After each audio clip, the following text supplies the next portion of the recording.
Olá, irmãos. Mais uma vez nós estamos aqui. Vamos dar continuidade aos nossos devocionais no livro de Salmos. E hoje nós temos o Salmo 22. Antes de começar aqui o nosso tempo juntos, eu gostaria de convidar você a ir até lá ao meu canal Pastor Cantoca. Pastor não é abreviado, é escrito por extenso Pastor Cantoca. E lá você vai encontrar então tanto os 21 primeiros salmos que nós já estudamos nessa série, quanto também outros materiais que certamente servirão para a edificação de suas vidas. Pegue aquele material, distribua, compartilhe, use nas suas pregações, pode falar que é seu, não tem problema nenhum, porque na verdade é nosso. Né? São mensagens que o nosso Deus deu para nós, não são minhas mensagens. Né? Então use e abuse de cada um deles para a honra e glória do nosso Deus. O Salmo 22 é um salmo também de Davi. Um salmo que foi deixado sob a responsabilidade do diretor de música, e nós encontramos já no seu título algo bastante interessante. Nós temos uma palavra aqui estranha, uma palavra que não é na nossa língua, e nós encontramos então no título Salmo de Davi para o músico mor sobre Aigelet Hashahar. E o que é essa expressão? Essa expressão é a corça da manhã. A corça da manhã. E o que seria então? Por que estaria aqui essa frase? Acredita-se, né? Aqueles que estudaram e que têm autoridade para estudar a fundo a língua hebraica, eles acreditam então que aqui a corça da manhã, e os historiadores também, de que fosse uma melodia que era empregada, que era juntada à letra para que fosse cantado esse salmo. Então a corça da manhã seria a melodia que deveria acompanhar a letra desse salmo. Esse salmo, quando nós lemos esse salmo, bem provavelmente, já pelo primeiro versículo, pode ter sido um dos textos das Escrituras que esteve na mente do nosso Senhor Jesus Cristo no momento da crucificação. O versículo 1 diz: Deus meu, por que me desamparaste? E nós sabemos que esse versículo ele é exatamente pronunciado pelo Senhor Jesus, como foi narrado no Evangelho de Mateus, capítulo 27, versículo 46. Lá nós encontramos Mateus narrando que Jesus falou exatamente isso quando estava na cruz. Portanto, pode muito provavelmente ter sido um daquelas porções da Escritura que estavam na mente do nosso Senhor no momento da sua crucificação.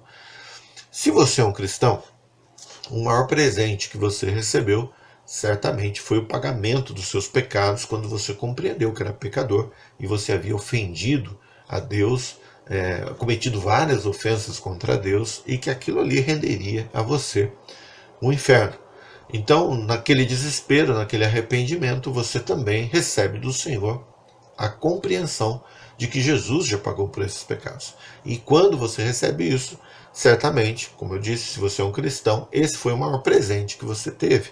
Por quê? Porque mesmo que você trabalhasse mais de 200 anos, ou pelo tempo que fosse, por toda a eternidade, para conseguir o valor, para pagar o preço dos seus pecados, você não conseguiria. Porque o preço desse pecado é o sangue, é a vida, mas uma vida santa, um sangue santo. E esse sangue só pôde ser encontrado na pessoa do Senhor Jesus Cristo. Então o pagamento dos nossos pecados é algo que foi feito de graça. Foi nos dado como um presente, é uma dádiva de Deus. Mas, assim, por um lado, foi um grande prazer e alegria para nós recebermos, aliás, foi só prazer e alegria, mas para o Senhor Jesus Cristo foi um momento terrível, foi uma luta tremenda, foi um sofrimento muito grande, uma angústia muito intensa. Então, a cruz foi a maior luta travada na terra que surtiu efeitos em todo o alicerce de toda a criação. Então, a maior luta travada na Terra, que atingiu, que propagou resultados em todo o universo, em toda a criação, naquela cruz, foi a maior guerra travada de toda a existência, de toda a criação. Naquela cruz, a morte, que supera todos os homens, foi superada por um homem, e não qualquer homem, mas o homem Deus. Ainda que a morte permaneça com a possibilidade ou com o poder de separar os nossos corpos, que hoje são corruptíveis, corpos fracos, danificados pelo pecado, e ela ainda possui o poder de separar os nossos corpos de nossas almas, e esse corpo se degradar, ainda assim, mesmo que ela tenha esse poder, ela não consegue mais deixar-nos nus, deixar-nos completamente despidos, porque nós que cremos em Cristo Jesus, fomos salvos por Ele, nós seremos revestidos novamente de novos corpos. E agora, ou futuramente, já não corpos mais corruptíveis, que se degradam, mas corpos gloriosos, eternos, que já não são mais suscetíveis aos ataques do pecado, mas que são corpos santos diante de Deus. E esses corpos foram a nós prometidos, e nós temos certeza desses corpos, porque o Senhor Jesus foi à frente e após a sua morte, ele ressuscitou e hoje ele já está num corpo glorificado diante de Deus. E nós teremos corpos semelhantes a ele, é o que a palavra do Senhor nos afirma. A cruz foi o maior campo de batalha e o campo de batalha mais angustiante apenas para um homem, o Senhor Jesus Cristo, para que outros tivessem regozijo e alegria. Se o Salmo 20, que nós já vimos, foi o clamor antes da guerra, e também o Salmo 21, que nós já vimos, foi o louvor após a guerra, o Salmo 22 descreve a guerra, descreve a luta, descreve a batalha. Essa batalha envolveu sofrimento no seu início, mas trouxe satisfação e alegria no seu final. A nossa vida também é assim. Nós vivemos lutas e batalhas todos os dias que nos angustiam no seu início, que fazem com que nós soframos durante essas lutas e essas batalhas, mas a alegria da vitória sempre vem ao final. E por que isso ocorre? Porque todas as nossas batalhas, elas já foram travadas e vencidas também naquela cruz pelo Senhor Jesus Cristo. Esse é o Salmo 22. Eu poderia extrair várias mensagens dele e passar algumas horas pregando sobre o Salmo 22, mas aqui não é o meu objetivo esse. O meu objetivo é despertar em você um interesse por esse salmo e que você então possa depois estudá-lo com calma, com tranquilidade, diante da orientação do Senhor e desfrutar da beleza desse salmo e trazer para a sua vida todas as lições dentro da relevância que ele tem para cada um de nós nos nossos dias e em todos os tempos para todos os cristãos. Sofrimento e glória na cruz. Nós encontramos nesse salmo, versículo 1 ao versículo 18, a angústia e o sofrimento da luta do Senhor Jesus na cruz. Então faço a leitura do versículo 1 ao versículo 18. Deus meu, por que me desamparaste? Por que te alongas do meu auxílio e das palavras do meu bramido? Deus meu, eu clamo de dia e tu não me ouves, de noite e não tenho sossego. Porém tu és santo, tu que habitas entre os louvores de Israel. Em ti confiaram nossos pais, confiaram e tu os livraste. A ti clamaram e escaparam, em ti confiaram e não foram confundidos. Mas eu sou verme, e não homem, vergonha dos homens e desprezado do povo. Todos os que me veem zombam de mim, estendem os lábios e meneiam a cabeça, dizendo, confiou no Senhor, que o livre-o, pois nele tem prazer. Mas tu és o que me tiraste do ventre, fizeste-me confiar, estando aos seios de minha mãe. Sobre ti fui lançado desde a madre, tu és o meu Deus, desde o ventre de minha mãe. Não te alongues de mim, pois a angústia está perto e não há quem ajude. Muitos touros me cercaram, fortes touros de Bazã me rodearam. Abriram contra mim suas bocas como um leão que despedaça e que ruge. Como água me derramei, e todos os meus ossos se desconjuntaram, o meu coração é como cera. Derreteu-se no meio das minhas entranhas. A minha força se secou como um caco, e a língua se apega ao meu paladar. Me puseste no pó da morte. Pois me rodearam cães, o ajuntamento de malfeitores me cercou, traspassaram-me as mãos e os pés. Poderia contar todos os meus ossos. Eles vêm e me contemplam, repartem entre si as minhas vestes e lançam sortes sobre a minha roupa.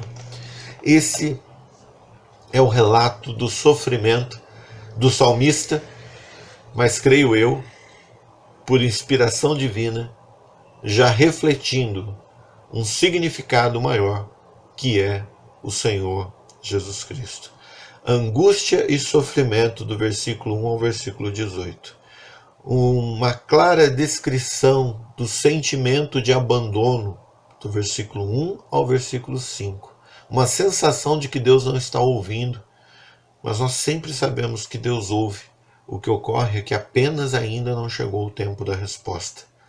Também o desprezo dos homens em relação ao ungido do Senhor, o desprezo claro e descrito daquilo que veio depois, muitos anos depois do Salmo ter sido escrito, aquele desprezo do Senhor Jesus Cristo quando ele estava na cruz, quando ele foi rejeitado pelos homens, quando ele foi desprezado, zombado pelos homens. A descrição daquela cruz, daquele homem crucificado, nu, com o seu corpo exposto, faminto, diante daqueles que zombavam dele, com as suas mãos cravadas, com os seus pés cravados, com o seu sangue sendo vertido, sendo zombado e escarnecido, e ao olhar descrevendo ao Pai que estava encurralado diante de cães, diante de homens que o atacavam de forma severa, de forma fria. O momento da angústia e do sofrimento na luta. Mas esse momento de sofrimento e de luta não é sem esperança, porque a esperança daquele que está sendo, naquele momento, hostilizado, está sendo naquele momento sacrificado, sua esperança está em Deus. A esperança de Cristo estava no Pai. E aí nós encontramos o clamor pelo livramento no versículo 19 ao versículo 21. Mas tu, Senhor, não te alongues de mim, força minha, apressa-te em socorrer-me. Livra-me, livra a minha alma da espada e a minha predileta, ou seja, a minha vida, da força do cão. Salva-me da boca do leão, sim, ouviste-me, das pontas dos bois selvagens. Então, naquela situação angustiante de sofrimento, em que está sendo atacado, em que está encurralado, ele clama ao Pai. Nós clamamos a Deus. O salmista clamou a Deus. E que bom que nós temos a quem recorrer. E nós recorremos a quem tem todo o poder de nos livrar daquela situação. Depois, o livramento vem. E o que se enche, do que se enche o nosso coração é de louvor e de alegria. E o versículo 22 a 31 descreve então a consumação dessa obra, dessa luta, dessa batalha do Senhor Jesus na cruz e de cada uma de nossas batalhas sendo vencidas nele. Versículo 22 a 31, faço a leitura. Então declararei o teu nome aos meus irmãos, louvar-te-ei no meio da congregação. Vós que temeis ao Senhor, louvai-o. Todos vós, semente de Jacó, glorificai-o, e temei-o todos vós, semente de Israel. Porque não desprezou nem abominou a aflição do aflito, nem escondeu dele o seu rosto. Antes, quando ele clamou, o ouviu. O meu louvor será de ti na grande congregação. pagarei os meus votos perante os que me temem, os que o temem. Os mansos comerão e se fartarão, louvarão ao Senhor os que o buscam. O vosso coração viverá eternamente. Todos os limites da terra se lembrarão e se converterão ao Senhor, e todas as famílias das nações adorarão perante a tua face. Porque o reino é do Senhor, e ele domina entre as nações. Todos os que na terra são gordos comerão e adorarão, e todos os que descem ao pó se prostrarão perante ele. Nenhum poderá reter viva a sua alma. Uma semente o servirá, será declarado ao Senhor a cada geração. Chegarão e anunciarão a sua justiça ao povo que nascer, porquanto ele fez. Então, aqui nós temos o louvor e a alegria após a luta, após a batalha travada. E alguns elementos bastante interessantes e importantes nesse salmo que nós precisamos atentar. Então, este louvor ocorre na congregação dos meus irmãos, ou seja, quando se junta aqueles que temem o Senhor, e eu quero louvar, e é um prazer quando nós louvamos com os nossos irmãos em Cristo, louvamos o nosso Deus. Louvar individualmente é importante, é gostoso, mas quando nós podemos louvar com os nossos irmãos, isso é muito mais gostoso. No reino da glória, e aqui diz então, no versículo 27, todos os limites da terra se lembrarão. Qual é o reino do Senhor? Toda a criação. Toda a criação faz parte do reino do nosso Deus, tudo lhe pertence. E diz no versículo 3 algo bastante, no terceiro ponto dessa etapa aqui, algo muito interessante no versículo 30 e 31, que são as futuras gerações. Ou seja, em Cristo, após Cristo, a morte e sua ressurreição, uma semente o servirá, será declarado ao Senhor a cada geração. Sempre haverá uma geração declarando os feitos do Senhor. Sempre haverá aqueles que continuam a temer a Deus e pregar a salvação em Cristo Jesus. Versículo 31, chegarão e anunciarão a sua justiça ao povo que nascer. Cada um que nasce, nós temos a responsabilidade, nós que tememos ao Senhor e somos salvos em Cristo, de anunciar as maravilhas que o Senhor nos fez. O salmo da guerra, o salmo da cruz, o salmo do sofrimento, mas o salmo da glória do nosso Senhor Jesus. Que você possa ter aproveitado e que esse salmo faça uma diferença maravilhosa na tua vida, no sentido de encaminhá-lo cada vez mais à adoração e louvor do nosso Deus, reconhecendo e exaltando o nosso Senhor Jesus Cristo. Que Deus lhe abençoe, meu irmão, que Deus lhe abençoe, minha irmã, um bom descanso e depois também uma boa reflexão em cima desse Salmo 22. Semana que vem, o grande Salmo 23, que todos nós conhecemos, talvez o salmo mais conhecido dentre todos eles. Uma boa noite, um bom descanso.